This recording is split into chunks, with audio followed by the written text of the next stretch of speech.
A esta hora saludamos en los estudios en Quito al asambleísta del Partido Social Cristiano Madera de Guerrero, Henry Cucalona, a quien le doy las gracias por acompañarnos y los buenos días, asambleísta. Muy buenos días, Liz, muy buenos días, televidentes. Bueno, hay algunos temas que quisiera tratar con usted. Empiezo con esta decisión de la Comisión de Fiscalización de admitir a trámite el juicio político contra José Tuárez, titular del Consejo de Participación Ciudadana, y 3 consejeros más. ¿Es esto una crónica de una muerte anunciada, asambleísta? El Consejo de Participación Ciudadana tiene competencias claramente establecidas y limitadas por la Constitución de la República. Entre esos, no puede revisar o tratar de derogar las medidas que tomó el Consejo Transitorio porque fueron emanadas de una consulta popular, adicionalmente avaladas por una sentencia de la Corte Constitucional. Siempre se advirtió: cualquier transgresión a esa medida sería naturalmente una causal de juicio político. Es claro que en esa agenda de caos que promueven el presidente y los consejeros de participación cayeron en eso, y lo que está haciendo la Asamblea es cumplir con su rol de fiscalización y control político y por tanto llamarlos a juicio político. Tendrán el derecho, obviamente, a su defensa, pero creo que hay una firme posición en salvaguarda de este proceso de reinstitucionalización que tanto le ha costado al país. Antes de que se dé paso a este receso legislativo, ¿sería esto una cosa juzgada calculando los tiempos? En política nada es juzgado y se puede tostar hasta el granizo, decía Andrés F. Córdoba. Sin embargo, reitero, hay la firme convicción de seguir adelante en este proceso que no puede ser mermado ni limitado. He tenido conocimiento que han presentado una medida cautelar absolutamente improcedente y que revela un profundo desconocimiento del derecho constitucional y político. Lo único que pretenden cautelar es la degradación y descomposición institucional y obviamente una clara y definida agenda de caos. Ahora, pero ¿hay la certeza de que una mayoría respaldará esa sanción o esa censura por parte de la Asamblea? Porque hay algunos legisladores que han dicho que el desacato por parte de ese Consejo de Participación Ciudadana, por parte de esos 4 consejeros, no ha sido consumado. Reitero, la confirmación en nuestra voluntad de llevar un proceso político serio. El desacato se está resolviendo en instancias judiciales. Yo respondo por las instancias políticas y de fiscalización. Yo soy un juez político y ahí sustentaré mi posición como siempre lo he hecho en todos los procesos de juicios políticos, y creo, espero y aspiro que haya los votos suficientes para poner a estos señores en su lugar. Quiero cerrar este tema preguntándole desde su punto de vista ¿qué refleja el actual Consejo de Participación Ciudadana? Usted algo calificó al inicio de esta entrevista la actuación del titular de ese organismo. ¿Cuál es el concepto general que tiene de este consejo? Bueno, el titular de ese organismo es un meme personificado. Es una caricatura de la caricatura que en sí es el Consejo de Participación, hombre de poquísimas luces, carencia total de argumentos, un aspirante a títere en este sentido, y reitero, el pueblo ecuatoriano no tiene por qué soportar ese tipo de violaciones a la Constitución y que quieran atentar contra el proceso de reinstitucionalización. Y cuidado con esa cantaleta y ocurrencia de decir que porque son elegidos por voto popular no pueden ser sometidos a un proceso de juicio político. Sí lo pueden ser, el artículo 131 de la Constitución es claro establecerlo y hay antecedentes. El presidente y el vicepresidente de la República también son elegidos por voto y también pueden ser juzgados políticamente. Ahora quiero ya pasar a otro tema, asambleísta Cucalona. Tras 1 año y medio se desempolva prácticamente el proyecto de ley para el fortalecimiento de la seguridad ciudadana que fue presentado en ese entonces por el exalcalde Jaime Nebot y por ese consejo municipal que lo acompañó a entregar este proyecto a la Asamblea. Se decidió que esto sea incluido en ese segundo debate de las reformas al Código Orgánico Integral Penal. Era el camino más viable para poderle dar agilidad al tratamiento de estas reformas que buscan beneficiar a la víctima y no al victimario. En momentos de desesperación, la ciudadanía con justa razón ve en este tipo de legislación una tabla de salvación, una herramienta para luchar con eficacia y para que los operadores de justicia, que para mí es el meollo del asunto, no tengan más pretextos en la convicción de que tienen que siempre apoyar a las víctimas y no a los victimarios. Después de intensos debates, de fundamentación, de choque de posiciones, sí jurídicas, pero con una sola convergencia, que es apostar por la seguridad ciudadana, que es la primera y fundamental tarea que tiene un Estado. Para eso está justamente constituido.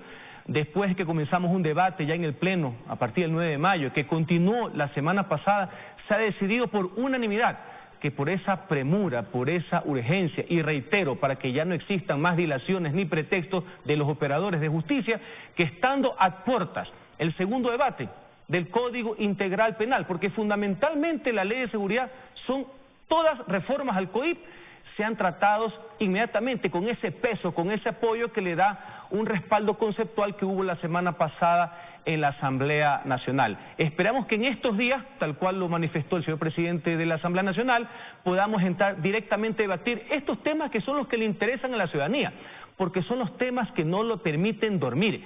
Porque sin perjuicio que el COIP ve muchísimas infracciones y delitos, esto es lo que se refiere a los delitos atroces, es decir, al asesinato, al robo, secuestro, violación con muerte, agresión sexual y violencia contra la mujer. A eso está encaminado, a eso está dirigido.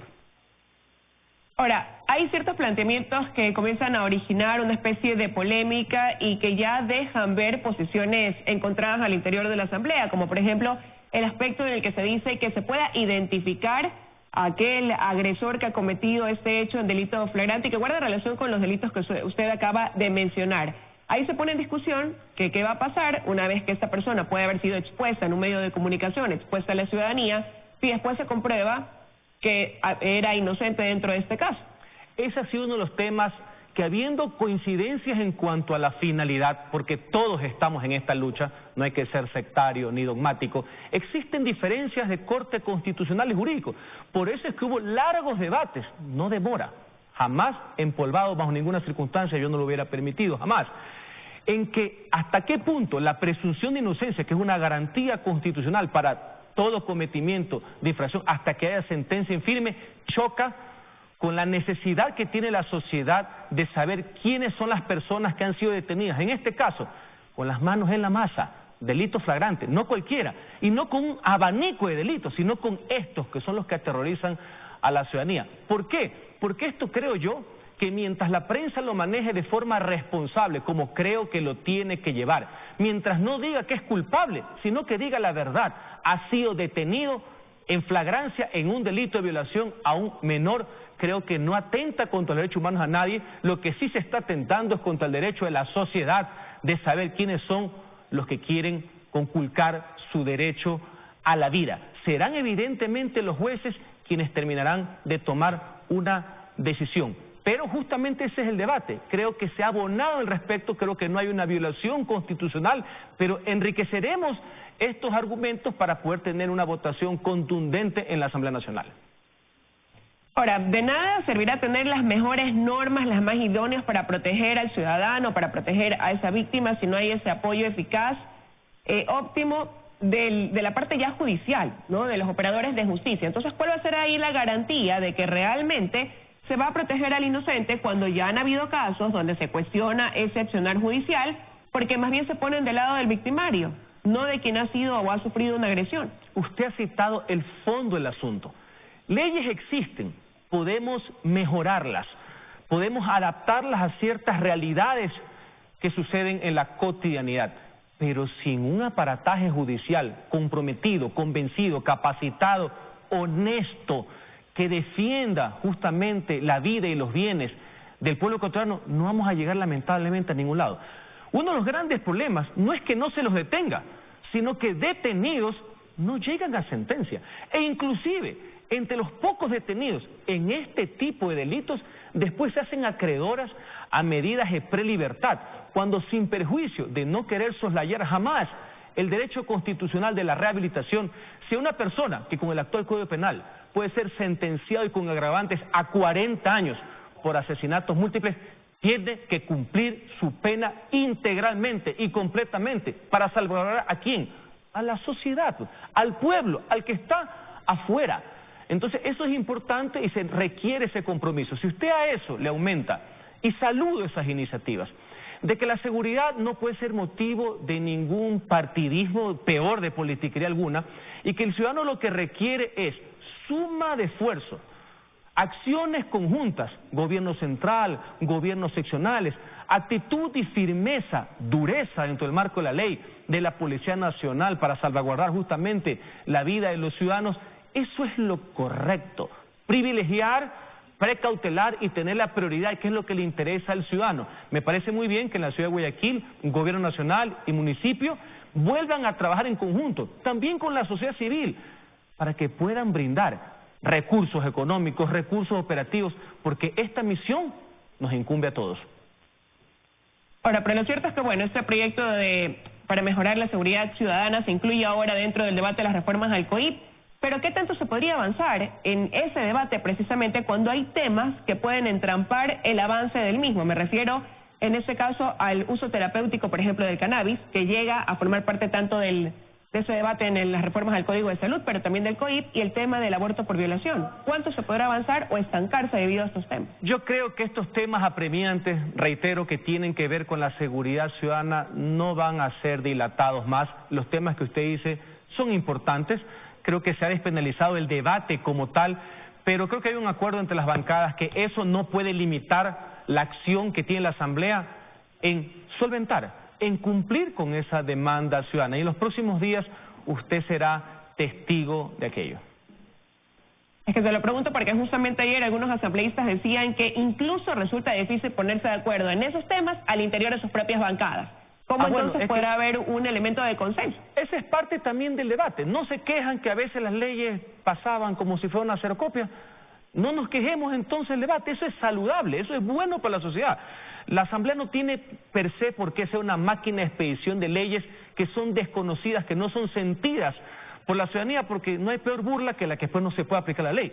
Eso para nosotros es fundamental. Qué bueno que la Asamblea últimamente esté debatiendo esos temas y no esté resolviendo pues sobre el Día del Cangrejo, en 3 minutos que les gusta a algunos asambleístas. Qué bueno que nos pongamos a tratar y, si es posible, a resolver los temas que le importan al ciudadano. Quiero agradecerle su presencia, asambleísta Cucalón, esta mañana aquí en los desayunos de 24 horas. A usted, como siempre, muchas gracias. Gracias a usted, que tenga un buen día. Aquí, amigos, ya me despido deseándoles que tengan un resto de día maravilloso. Ya vienen las noticias en Teleamazonas.